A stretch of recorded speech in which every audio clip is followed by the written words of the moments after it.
So the three stages in free radical mechanism starts out with the initiation stage. As the name indicates, this is where the radicals are formed.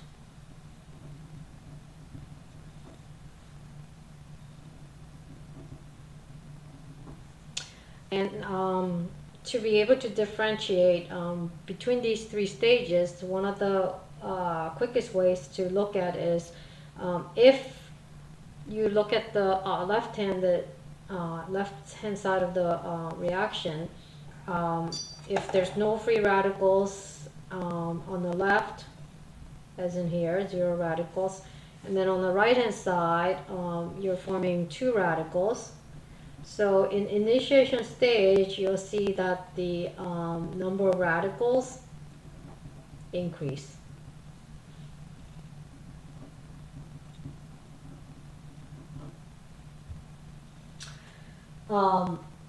So what happens in the first step is that the radicals form, and usually the radicals are formed by initiation of UV light, and that's what is showing here. The chlorine radicals is initiated by homolytic cleavage, so you see the 2 single-headed arrows to form the 2 chlorine radicals. All right. So once the radicals form, then it goes on to do free radical reaction, and propagation is the next stage, and this is where most of the products are formed.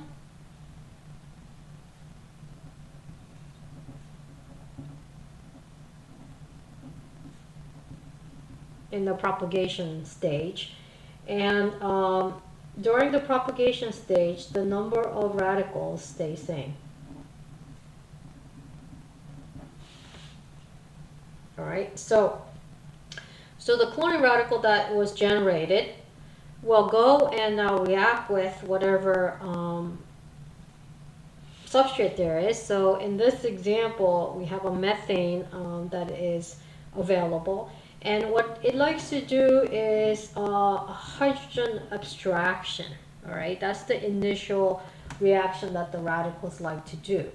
So then what it does, chlorine radical will abstract hydrogen in free radical manner, which means that the 2 electrons that share between carbon and hydrogen, one of the electrons goes with the hydrogen in forming the HCl over here. So the 2 electrons, one comes from the chlorine and one comes from the homolytic cleavage of hydrogen and carbon to form this.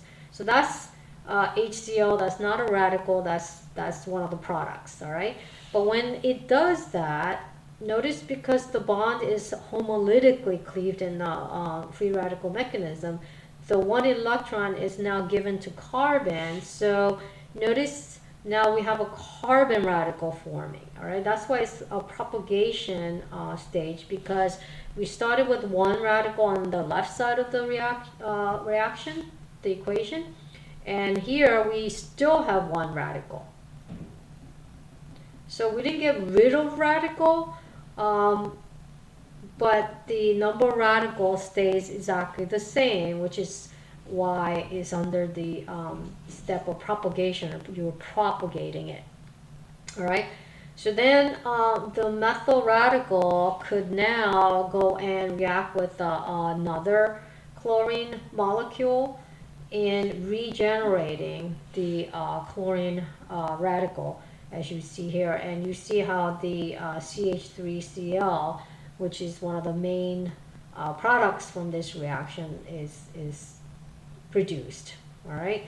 So the dangerous thing about a free radical is this, is that even a 1 molecule of free radical, one molecule will split into 2 radicals, right? So once you have a radical going, notice in the propagation stage, the chlorine radical keeps reacting and it gets regenerated easily, so that the reaction is not stopped even after producing a product, but this chlorine radical now could go and react with another molecule of methane if there are a lot of them available, but it could actually abstract hydrogen from the product itself as the number of the chloromethane molecules increase, the likelihood of this colliding with each other increases. So then you form a HCl, you make a CH2 Cl dot radical, and that will go and react with more chlorine if there's more left, etc., etc. So that's where all these different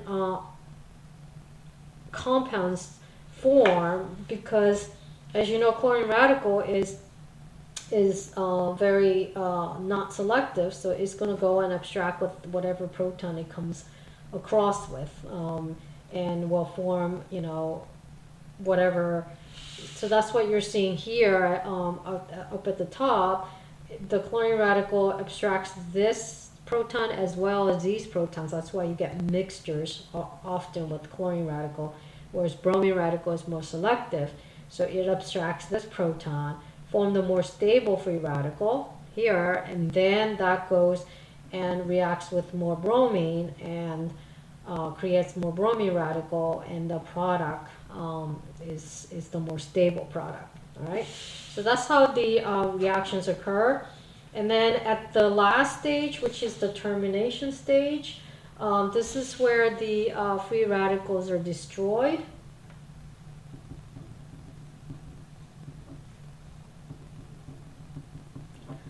So the number of radicals goes down.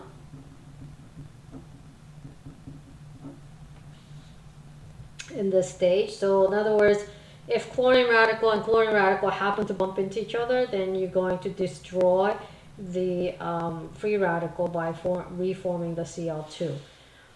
If the methyl radical and the chlorine radical came together, then you will form this bond and make the product. And then methyl radical and a methyl radical, if it came through the coupling reacts, coupling occurs where you have ethane. So this is showing you different variation of termination stage that could happen. Basically, whenever you have a huge population of free radicals, these things might happen. And that's showing you how the radical concentration would go down. All right. So that actually concludes the free radical reaction mechanism.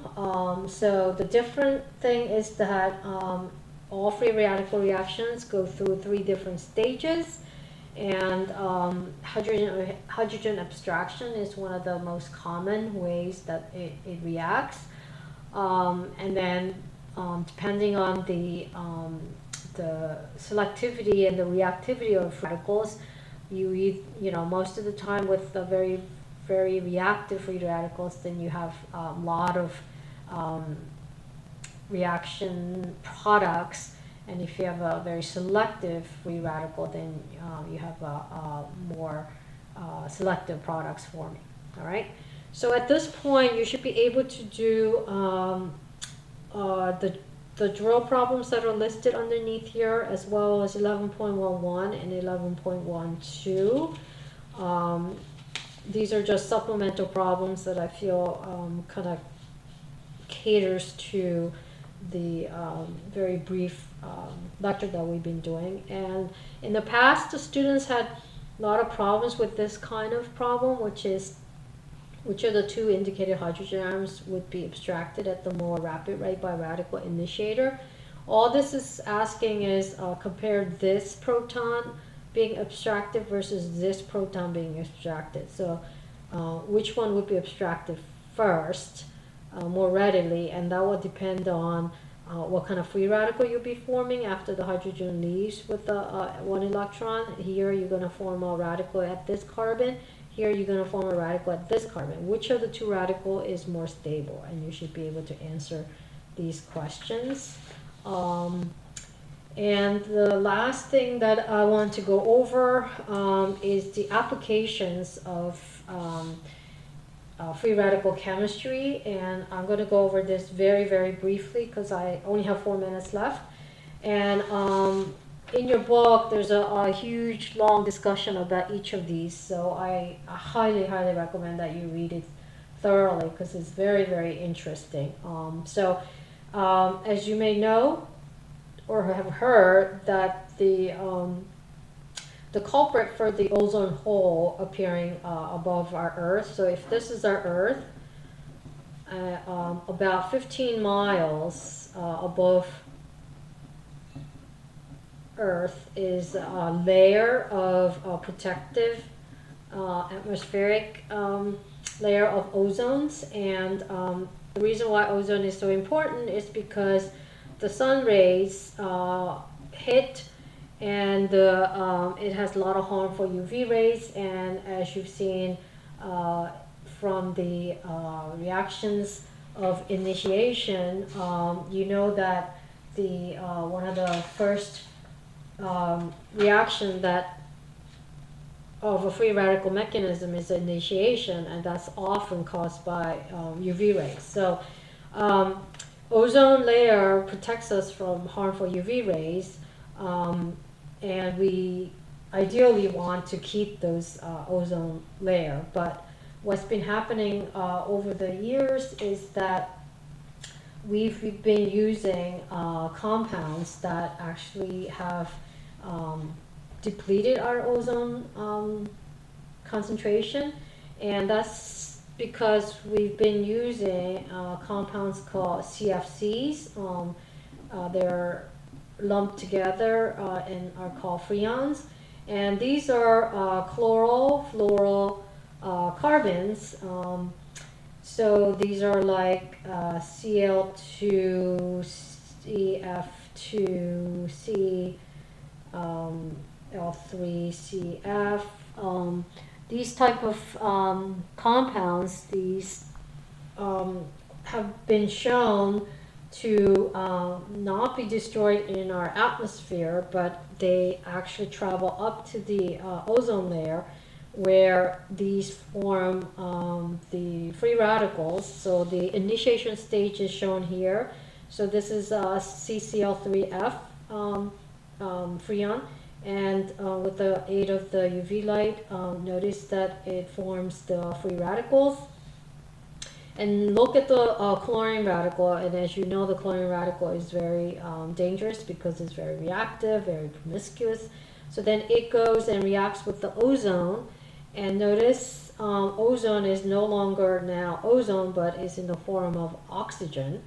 And this is where the chlorine radical is regenerated again in the propagation stage. So even a small amount of molecules, because it could go on and on and on and on, just like the Energizer Bunny, because of the propagation nature of free radical reaction, it keeps creating the radical and keeps reacting with the ozone to deplete it. All right. So the scientists who discovered this, one of them, which is Molina from MIT, they won Nobel Prize for this in 1995 for their work in discovering what was responsible for depletion of ozone. And since then, we stopped using these compounds, and they've been replaced with better compounds that actually gets destroyed in our atmosphere before it travels up the ozone layer. All right. And the other two things that I want to mention, and I'm going to run out of time, so I think I'm going to stop here. And next lecture will be very short, 4 or 5 minutes. But if you don't want to listen to the next lecture, then just go right to the textbook and read the sections on antioxidants and free radical polymerization section. All right.